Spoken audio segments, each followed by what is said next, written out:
Bonjour à tous, aujourd'hui sur la chaîne l'orthophonie, pour toi aussi, on a décidé de répondre aux différentes questions de parents qui ont des enfants 10. Alors, il n'y a rien de pathologique et rien de dénigrant quand on parle des 10. Ça englobe simplement euh, les multi-10 ou les 10 qui sont dyslexie, dysorthographie, dyspraxie, etc., etc. Donc on va simplifier les choses et parler 10 pour aller plus rapidement. Donc on va y aller par question, par réponse. Peut-être que les réponses ne sont pas complètes. N'hésitez pas à nous en faire part, n'hésitez pas à liker, à vous abonner à la chaîne et bien sûr à faire vos commentaires. On y répondra aussi vite que possible et aussi précisément que possible. Alors, on va commencer par les questions, une par une, bien sûr, il n'y en a que certaines. On essaiera de répondre aux autres au fur et à mesure. Voilà, mon enfant est 10 et il a des problèmes de mémoire. Qu'est-ce que je peux faire pour l'aider? Alors, on aurait tendance à vous répondre de confectionner les cartes mentales ou en acheter. C'est pas très cher, vous pouvez en avoir partout des cartes mentales. Moi, j'aurais tendance à vous dire, peut-être avec votre enfant, achetez-les, c'est plus simple, ça va plus vite. Mais si ça ne parle pas à votre enfant, si toutes les cartes ne parlent pas à votre enfant, n'hésitez pas à les confectionner vous-même. L'important, c'est que les couleurs, les formes ou les symboles correspondent et parlent à votre enfant. Ça peut être quelque chose de très simple, mais tant que ça parle, c'est le principal, hein. Ma philosophie, vous l'apprendrez au fur et à mesure, c'est un rythme, un dessin parle plus qu'un mot. Le principal, c'est vraiment de se dire j'ai l'image mentale, j'ai la correspondance et tout de suite, je peux avoir la réponse sans me tromper. Vous avez une application qui est très bien, qui s'appelle Dispositif, en 2 mots. 10 DYS-positif, le contraire de négatif. Allez voir, ils font du matériel, ils proposent des exercices dédiés aux 10 qui sont vraiment bien faits. Allez voir, prenez les idées et n'hésitez pas à les utiliser. Autre question, mon enfant est 10 et il a des difficultés avec la vie en groupe. Le ou les parents se sentent très tristes parce que ce sont des enfants qui ne sont pas invités régulièrement, qui n'ont pas de copains, qui ont du mal à s'en faire. Et le pire, c'est que souvent, ils sont plutôt un peu embêtants, c'est-à-dire que ça va au départ et puis au fur et à mesure de la journée, eh bien, ce sont des enfants qui vont embêter les autres et qui sont donc rejetés très rapidement. Donc, la première chose à faire, c'est vraiment de vous dire que c'est un mode de fonctionnement de la part de votre enfant. C'est sa façon de se manifester. Alors, c'est pas simple comme question, comme réponse, de dire ça comme ça. Les choses peuvent s'arranger en grandissant. N'hésitez pas à en parler à votre praticien de santé. N'hésitez pas à vous faire accompagner par un psychologue et surtout à vous déculpabiliser par rapport à ça. Vous avez aussi comme recours des psychomotriciens qui organisent des groupes autour de cette thématique. Comment est-ce qu'on peut se gérer dans un groupe? C'est vraiment quelque chose en petit groupe, une thématique qui est importante, qu'on partage avec un tiers qui est complètement neutre et qui n'est pas vous, parents. Donc n'hésitez pas à vous renseigner. Alors tous les psychomotriciens ne le font pas, mais renseignez-vous en libéral ou en CMP ou dans différents endroits, à savoir où est-ce que ça peut être organisé.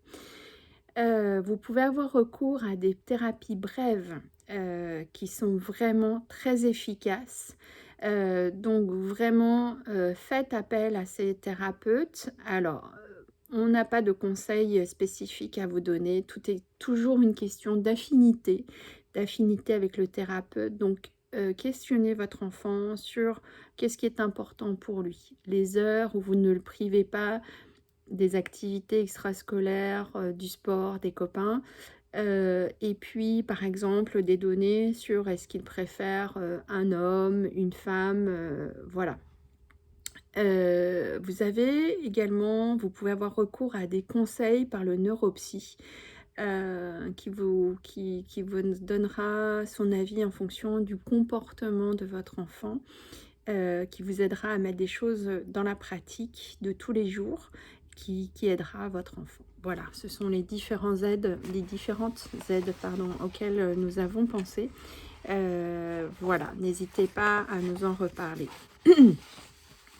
L'autre question, mon enfant est 10, il a une AVS, mais aucune aide n'est mise en place. Eh bien, on a plutôt l'envie de vous dire, ben, c'est à l'AVS de mettre des systèmes d'aide, les couleurs, les formes, les graphies, la façon dont elle peut expliquer les choses.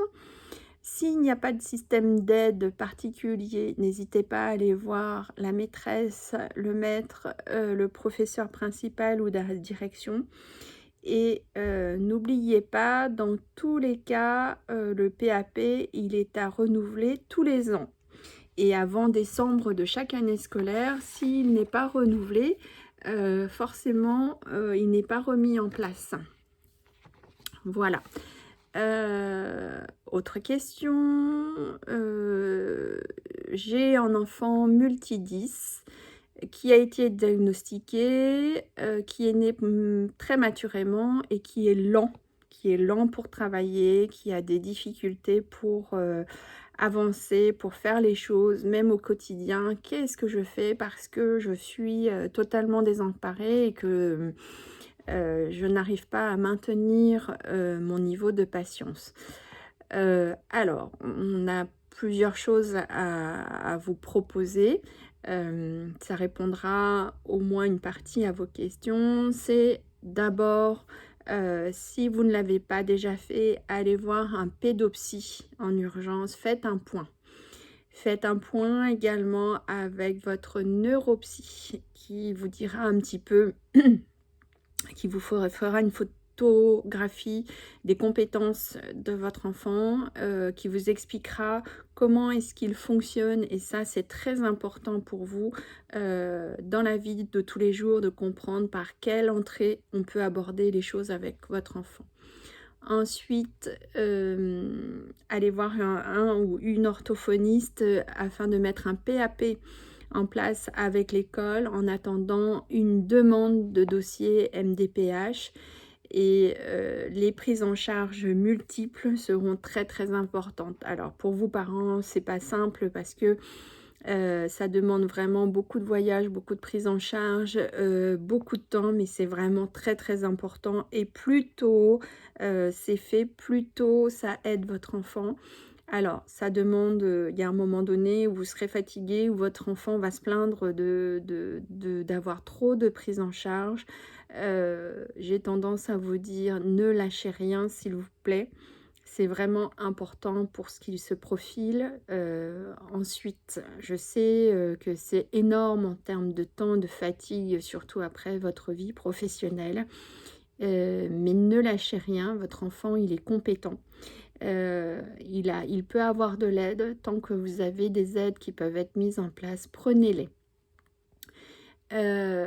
Pour tous les jours, pour la mise en place des devoirs, pour apprendre les leçons, faites appel à des méthodes visuelles et gestuelles. Ça aidera vraiment votre enfant.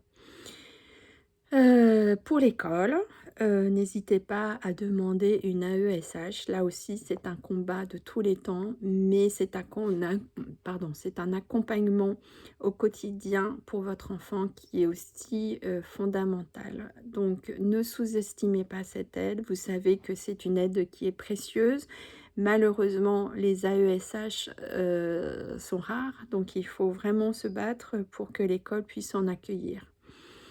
Faites confiance enfin à votre enfant, il avance à son rythme, ce n'est pas le vôtre, ce n'est pas celui que l'enfant, voudrait peut-être avoir ou que le système attend de lui, mais il avance et ça, c'est vraiment important de les laisser, respirer, avancer, grandir à son rythme. N'oubliez pas, ce sont quand même des enfants extrêmement courageux qui, tous les jours, sont obligés de sortir de leur zone de confort et ça demande beaucoup d'énergie de leur part. Alors, une autre question qui revient régulièrement. Mon enfant est 10, multi-10. Qu'est-ce que je fais avec les cours d'anglais? Voilà. Ça, c'est compliqué, hein, quand on est 10 déjà le français, c'est compliqué, donc demander une autre langue étrangère, ça l'est encore plus. Alors, vous pouvez, aller voir le prof d'anglais et demander une adaptation des devoirs et des exercices. Ça, c'est une première démarche. Il n'est pas dit que le professeur accepte, mais n'oubliez pas, c'est de vraiment aider votre enfant au maximum et qu'il fasse le meilleur de ce qu'il peut donner. C'est-à-dire, il ne fera peut-être pas tout, mais il fera une partie de ce qu'il peut faire. Vous avez une appli gratuite qui s'appelle Duolingo, qui aide les enfants à entrer dans les langues étrangères. Donc, n'hésitez pas à les consulter. Duolingo, ça s'écrit D-U-O-L-I-N-G-O. C'est très bien fait. Allez voir, ça peut vous donner également des idées. N'hésitez pas à renforcer les images mentales avec des cartes mentales que vous pouvez confectionner ou acheter. Il y en a aussi en anglais. Je vous invite également à ne pas faire des longues sessions de travail, hein. L'enfant, il va être devant le cahier pendant 1 heure et là, il n'y a plus d'informations. Donc, il a tout enregistré et rien enregistré, en fait. Faites des sessions de 10 à 15 minutes plusieurs fois. Organisez les temps. C'est pas la peine de dépasser les 10 ou 15 minutes. Faites-le en plusieurs temps. Avec des coupures, ça permettra de mieux enregistrer. Vous pouvez également créer des jeux de type association mots et images, mots et dessins, phrases simples et images. Et vous avez des sites, alors pardon, hein, je fais plusieurs publicités, mais bon, c'est du matériel qu'on utilise aussi comme Pinterest, qui vous permettent de faire des flashcards. Pareil, ça permet d'imprimer tout de suite grâce à un dessin et ça peut vraiment aider votre enfant. Dernière question récurrente, hein, on ne répond pas à tout, mais en tout cas, on a pris celles pour lesquelles on nous demande le plus souvent. Est-ce que les lunettes pour dyslexiques sont un bon investissement et peuvent être utilisées? Est-ce qu'on a des résultats rapides? Donc, il y a des choses, je dirais, très de l'ordre de l'esthétique. Donc, très honnêtement, si votre enfant les trouve moches, parce qu'elles ont une forme particulière qui ne va pas forcément à tout le monde, très honnêtement, il ne les mettra pas, il ne voudra pas les mettre. Et pour avoir déjà eu des enfants dont les parents ont investi, ils le disent, hein, ils ne les mettent pas parce qu'ils les trouvent moches, donc ils ne veulent pas les mettre devant les autres, ils les mettent que sur un temps de lecture et ça dure très peu de temps. Donc c'est très subjectif, mais pensez-y. La deuxième chose, c'est un achat très coûteux. Et aujourd'hui, on n'a pas de données réelles sur, les résultats de ces lunettes, donc c'est ni bien ni mal. Pour certains enfants, c'est plutôt une belle réussite, pour d'autres, ça ne fonctionne pas du tout. Il existe une fédération, des 10, qui s'appelle la FFD, Fédération française des 10, qui ont eu recours à plusieurs, données, scientifiques qui, pour l'instant, n'ont pas de données, d'informations déterminantes et de résultats déterminants quant aux bienfaits annoncés,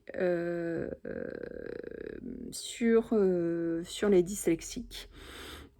Il n'y a pas de résultats réels, voilà. Donc ils continuent par contre, les tests avec des scientifiques, dans le temps pour avoir vraiment, de réelles données, scientifiques, médicales.